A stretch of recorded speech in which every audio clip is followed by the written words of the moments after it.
L'actualité nationale et internationale. Ouaga FM, la radio leader. FM, Ouaga FM, la matinale info.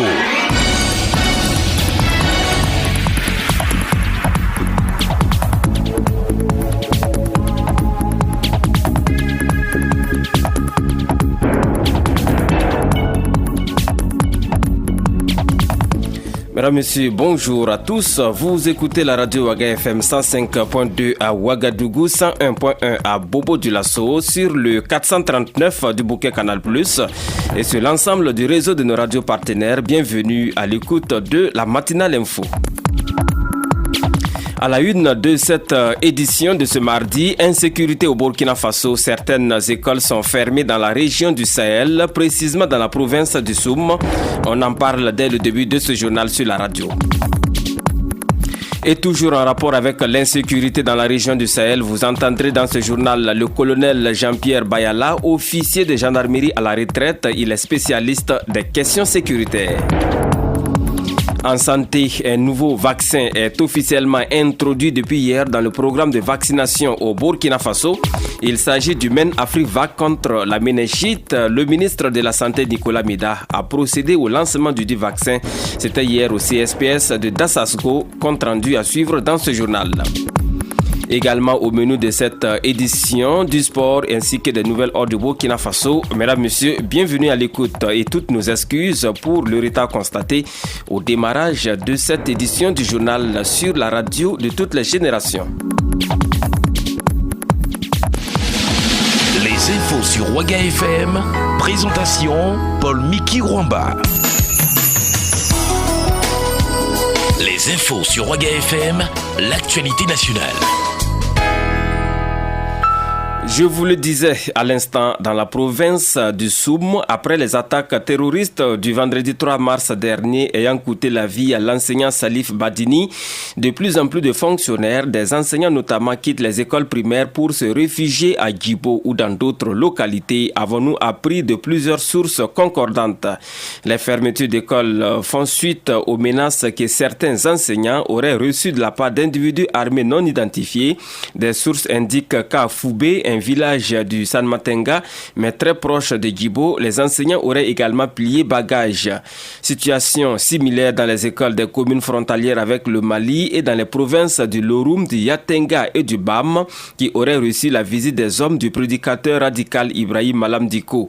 Des réunions de crise auraient été organisées dans certaines directions provinciales de l'éducation nationale et de l'alphabétisation pour tenter de freiner les mouvements des enseignants, mais ils sont nombreux à vouloir attendre des mesures fortes et rassurantes de la part des autorités et des forces de défense et de sécurité avant de reprendre la craie dans les écoles situées sur la bande frontalière avec le Mali. Et puis face à la persistance des menaces terroristes dans la région du Sahel, le gouverneur Hyacinthe Yoda a décidé de l'interdiction de circuler pour les motos, les tricycles, les charrettes et les voitures entre 17h et 6h du matin. Cette interdiction concerne la bande frontalière Marcoy-Oursi, Tinakov-Nasumbu, Koutoukou-Baraboulé. Seules les ambulances bénéficient de l'exception à cette mesure. Encore faut-il qu'elles soient munies d'un laissez-passer régulièrement délivré. Il est donc connu de tous, c'est une sorte de guerre qui est ainsi déclenchée dans la région du Sahel au regard de ces attaques à répétition. Mais que veulent ces terroristes au juste? À cette question, je vous propose d'écouter les essais de réponse du colonel Jean-Pierre Bayala, officier de gendarmerie à la retraite. Il est spécialiste des questions sécuritaires. Jean-Pierre Bayala est au micro de Salif Kabouré. Il n'y avait pas de raison à l'époque de s'en prendre au Burkina, qui était leur hôte par excellence. Aujourd'hui, ils sont partis dans la fureur parce qu'ils ont été contraints de s'en aller parce que leur hôte, leur terre d'accueil n'était plus en mesure de les protéger. Donc, il fallait s'en aller et vite. Donc, ils ont le sentiment qu'aujourd'hui, s'ils sont en errance, c'est à cause des nouveaux dirigeants, du peuple surtout, qui a chassé le premier responsable. Donc, lorsque vous vivez paisiblement dans un état et qu'on vienne à vous mettre dehors, vous voyez qu'on n'y va pas en chantant. Donc, il y a ce sentiment-là de désespoir et surtout d'esprit revanchard qui les amène à s'opposer sans idéologie quelconque au Burkina. Et moi, j'ai toujours dit qu'en ce qui concerne la sécurité ici, il faut la voir sous plusieurs facettes. Il y a des gens qui sont partis. On sait que la plupart ne résident pas dans le pays. Les schémas de déstabilisation et d'attaque sont autant variables. Et tout cela, les uns dans les autres, pose un socle d'insécurité dont la défense ne peut pas se réaliser en si peu de temps, et surtout lorsque on n'a pas été proactif, on n'a pas formé ni équipé ceux qui sont en charge de cette défense-là. Lorsque on n'a pas préparé les populations et mettre dans leur esprit que la sécurité est d'abord une question individuelle. Par exemple, en matière de renseignement, j'entends les gens dire il faut mettre beaucoup d'argent et toujours de l'argent. Ce n'est pas vrai. Lorsque le peuple est conscient que ces vaillants soldats, que ces vaillants agents de sécurité sont là pour leur assurer leur protection, naturellement, ils vont leur fournir le renseignement nécessaire. Et comme il faut le savoir, dans les luttes guerrières, il est dit que rien que le renseignement vous fait gagner le combat à 90-95%. Le colonel Jean-Pierre Bayala était l'invité de l'émission Arrêt sur Actu. C'était dimanche dernier sur les antennes de la radio Waga FM.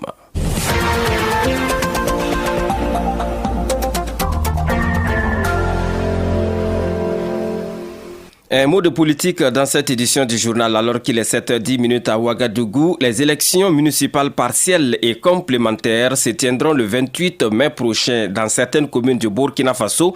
La commission électorale nationale indépendante qui prépare ce scrutin multiplie les concertations. L'équipe de Newton Ahmed Bari a rencontré le MATD, c'était le samedi dernier, le ministère de l'administration territoriale et de la décentralisation. Je vous propose le point de ces échanges dans ce compte rendu signé Martin Kaba. C'est le temps imparti à la Commission électorale nationale indépendante CENI pour organiser des élections dans les 17 collectivités territoriales dont les conseils municipaux et régionaux ont été dissous au Conseil des ministres de ce mercredi 1er mars. Il faudra aller à grands pas si l'on ne veut pas être surpris par cette date du 28 mai 2017. Le ministre de l'administration territoriale pose déjà la question sur la table de la Commission électorale nationale indépendante. Siméon Savadogo. Il y a un timing nécessaire qui fait que le processus doit être repris et aboutir donc à des élections au plus tard le 28 mai 2017. C'est vraiment un timing difficile. Déjà, le président de la CENI doit rencontrer les partis politiques, nous aussi on va le faire, pour que les uns et les autres s'apprêtent à ce que ce processus ait lieu. À en croire le président de la CENI, Newton Ahmed Bari, un chronogramme de ces élections est déjà peaufiné et sera validé dans les heures qui viennent par les commissaires de l'institution. Nous sommes tenus à mailloter dans des délais de 90 jours francs. On a tenu ces élections-là. Et dans les 90 jours, il y a un délai de 70 jours incompressible. Parce que les dépôts de dossiers de candidature doivent intervenir 70 jours avant le scrutin.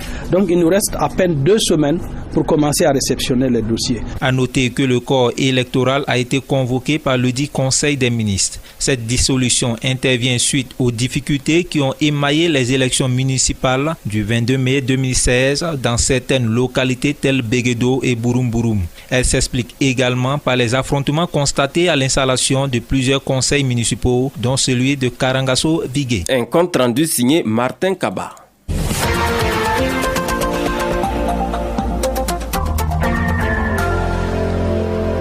Et nous passons à la santé. Dans ce journal, le ministre de la Santé, Nicolas Méda, a procédé hier lundi 6 mars 2017 au lancement de l'introduction de MEN-Afrivac dans la vaccination des routines au Burkina Faso. Et c'est le CSPS de Dassasgo, ici à Ouagadougou, qui a été choisi pour abriter ce lancement officiel. Serge Ekra de la Force a suivi cette cérémonie et voici pour vous son compte rendu. Nous sommes effectivement au CSPS de Dassasgo, plus précisément à la maternité. Le visiteur du jour est le ministre de la Santé Nicolas Méda. Il lançait déjà beaucoup sur l'origine de MEN-Afrivac. La plus grande épidémie que le Burkina ait jamais connue a enregistré plus de 25 000 cas et tué près de 5 000 personnes. À partir de cet électrochoc, les partenaires techniques et financiers, les gouvernements se sont mobilisés pour trouver des solutions afin de réduire le fardeau de la maladie introduites par ces épidémies de méningite. Ainsi, MENAFRIC-VAC se veut comme l'une de ces solutions contre la méningite. Le premier responsable de la santé des Burkinabés, Nicolas Méda, nous livre des détails sur le vaccin. Le vaccin prêt a été expérimenté et le Burkina Faso faisait partie des pays qui expérimentaient ce vaccin. Au Burkina Faso, seulement 4 cas de méningite de ce regroupe A ont été identifiés. Alors qu'avant, on dépassait 10 000, 15 000, 20 000 avec des morts. Donc ce vaccin est efficace et la décision a été prise par les autorités appuyées par ses partenaires techniques et financiers d'introduire ce vaccin très efficace dans le système de routine de vaccination qu'on appelle le programme élargi de vaccination. Donc même si vous allez à Lorobou ce matin, vous allez être vacciné contre la méningite. Marie-Madeleine Ilboudo est chef infirmier de poste au CSPS de Dassasgo. Elle nous livre certains contours techniques du vaccin. Les enfants se font vacciner dans le PEV de routine. La vaccination se tient du lundi au vendredi. Alors, les enfants qui ont 15 mois, c'est la limite, bénéficient du RR2 et du MENAFRIC-VAC. La vaccination du MENAFRIC-VAC se fait dans le deltoïde profond à Niem, dans le bras gauche de l'enfant. Parce que nous voyons que l'enfant de 15 mois, on le soulève tout le temps, il faut le prendre par-ci, le prendre par-là. Alors les mamans sont des droitiers, donc la majorité. Donc c'est pourquoi on préfère que la vaccination se fasse au niveau du deltoïde du bras gauche. À noter que dans ce projet, l'Organisation mondiale de la santé, l'OMS, et l'UNICEF, le Fonds des Nations Unies pour l'enfance, sont les principaux partenaires de l'État burkinabé.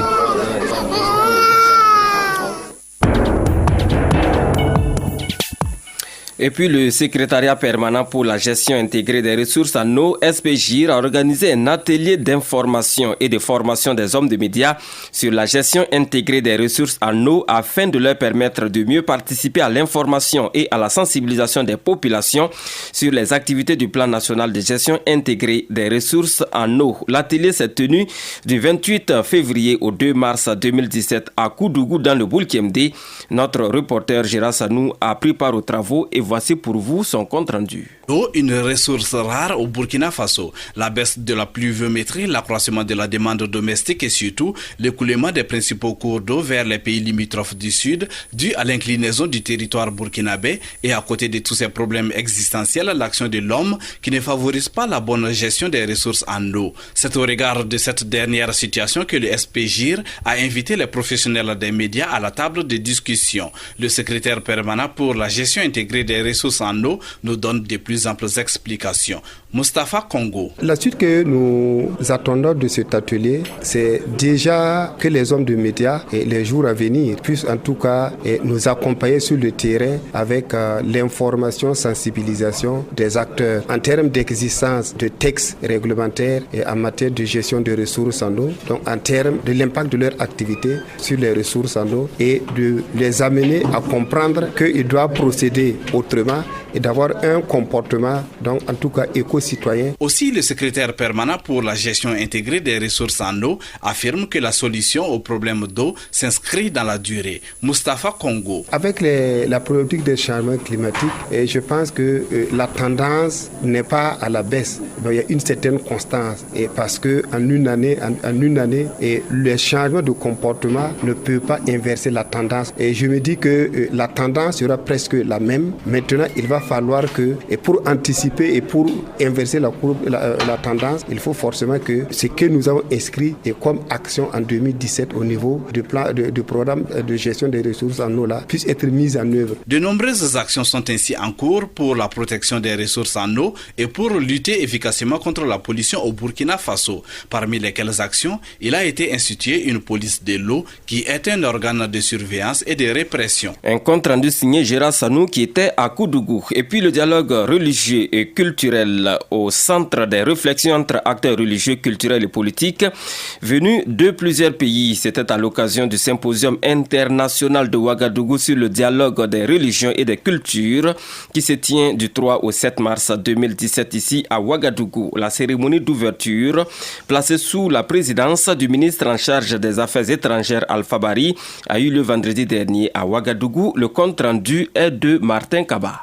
Burkina Faso, à l'instar de plusieurs pays du monde, est au centre des préoccupations faisant de plus en plus face à des attaques terroristes dans le Sahel. Ce symposium international sur le dialogue des religions et des cultures, regroupant des acteurs religieux, culturels et politiques, vise donc à mener la réflexion sur la question. Alpha Bari, ministre en charge des Affaires étrangères. Vous le savez bien que notre culture a des valeurs et nos religions aussi ont des valeurs qui peuvent nous permettre de surmonter beaucoup de choses, qui peuvent nous permettre aussi de nous comprendre, qui peuvent nous permettre de mieux dialoguer entre nous. Au cours de cette rencontre qui se tient du 3 au 7 mars, les participants devront mûrir la réflexion sur le rôle des leaders religieux dans la gouvernance démocratique et produire des recommandations sur le rôle des politiques dans le dialogue culturel et religieux. Un plan d'action sera également adopté. Lazaki Zerbo, co-initiateur du symposium. Face aux menaces, il y a différents types de solutions. Quand le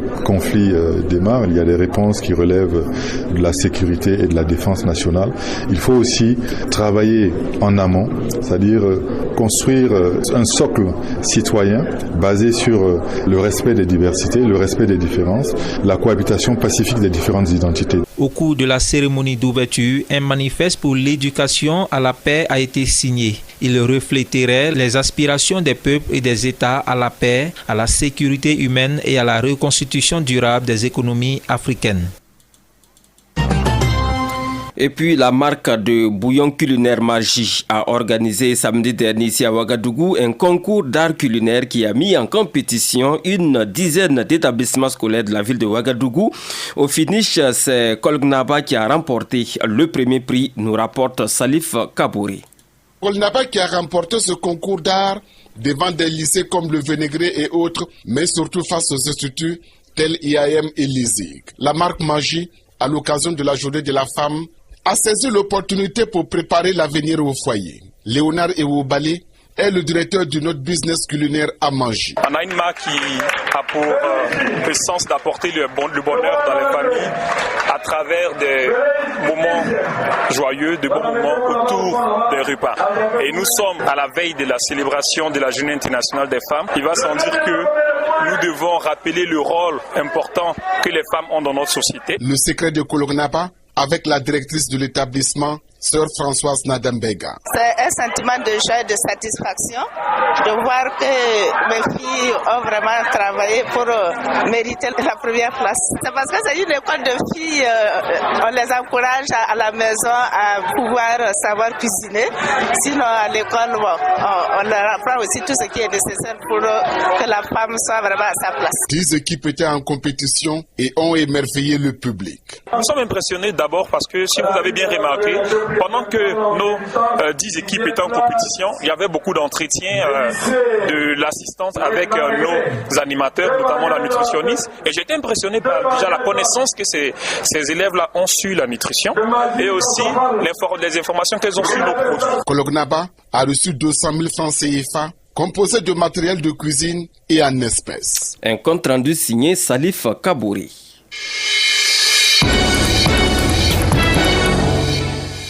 La suite de cette édition, alors qu'il est 7h22 à Ouagadougou, 59 couples se sont officiellement dit oui devant les hommes et devant Dieu.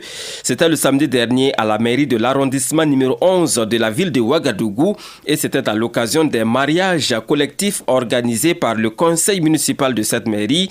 Cette activité entre dans le cadre de la commémoration de la journée internationale de la femme célébrée demain mercredi 8 mars. Des détails avec Martin Kaba. Sentez-vous à prendre pour épouse Mademoiselle Ouedraogo Mariam ici présente. Oui, je le veux. Au nom de la loi, je vous déclare unis par les liens du mariage. C'est fait. Le couple Nana vient officiellement de se dire oui devant les hommes et devant Dieu. Il s'agit d'un tout jeune couple d'une année de concubinage qui vient ainsi de régulariser sa situation, juridiquement parlant, à la mairie de l'arrondissement 11 de la ville de Ouagadougou. Abdul Razak Nana, le nouveau marié. C'est bien vrai que je suis jeune, mais ça n'empêche pas. C'est un choix. Et si tu travailles, je crois que tu as le choix maintenant de te marier. Comme Abdul et Mariam, 58 autres couples de différentes générations ont consenti ce samedi 4 mars à demeurer ensemble pour le meilleur et pour le pire. Initiée par le conseil municipal de cette mairie de l'arrondissement 11, cette activité entre dans le cadre de la commémoration de la journée du 8 mars, journée dédiée aux femmes du monde entier. Ibrahim Naré est le maire de cet arrondissement. Lorsque nous avons lancé l'initiative, c'est les femmes qui sont venues nous voir, nombreux, et qui sont allées sensibiliser leurs conjoints pour qu'ils adhèrent à l'idée de la chose.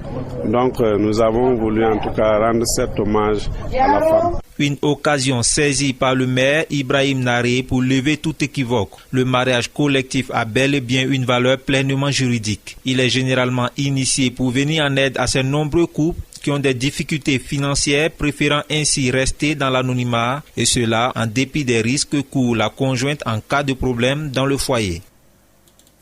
Les infos sur Waga FM, la page sport. Un mot de sport dans cette édition. Le lancement de la saison sportive 2016-2017 de la Ligue du centre de handball a eu lieu dimanche dernier au Palais de la Culture Jean-Pierre Guingané ici à Ouagadougou avec la première journée de la Coupe Poulma Distribution. 4 rencontres étaient au programme pour cette journée inaugurale, notamment 2 en hommes et 2 chez les dames. Le point avec Franck Aristide Jeffa. Chez les dames, la Lunabé et l'AS Fanyinega se sont imposées face à l'AS Sonabi et l'AS Douane, respectivement 37-12 et 26-18. Chez les hommes, les militaires de l'USFA ont dicté leur loi à la jeune formation de l'USCA, 38-20. De son côté, après avoir longtemps mené, l'AS Douane a fini par plier l'échine en toute fin de rencontre face à l'AS Sonabi, d'où la déception de son entraîneur Jean-Paul Rouamba. Mon sentiment actuellement, c'est une déception. C'est vrai qu'on a mené la première mi-temps. Deuxième mi-temps, on s'est fait coiffer, mais cela peut s'expliquer parce qu'on a repris les entraînements il y a à peine une dizaine de jours et on a renouvelé l'équipe, beaucoup de jeunes. Pour l'entraîneur de la Sonabi, au-delà de ce résultat, il reconnaît la lourdeur de ses poulains due à la préparation. Baba Sirima. Vous savez, pour les premiers matchs de la saison, pour nous, c'est assez difficile, comme toutes les autres équipes d'ailleurs. L'AS Douane a pris le dessus sur nous dès l'entrée de jeu, mais nous avons su justement garder notre calme pour essayer, dans la mesure du possible, donc d'éviter que ce score-là ne s'aggrave,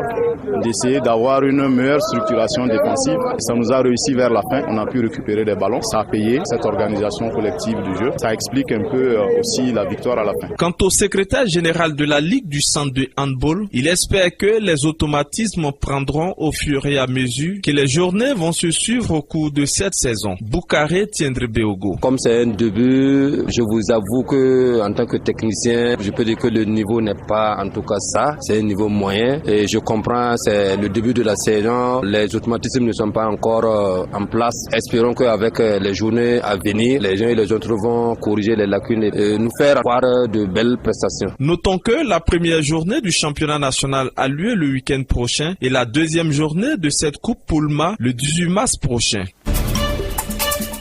Mesdames, Messieurs, c'est tout pour cette édition de la matinale info de ce mardi 7 mars 2017 sur Waga FM, la radio de toutes les générations. Merci à vous qui nous avez suivis de bout en bout. Gardez vos positions d'écoute car dans quelques secondes seulement, la une des quotidiennes de ce mardi avec Yolanda Zumbara, 7h45, commentons l'actualité. 8h, le retour des infos sur la radio Leader.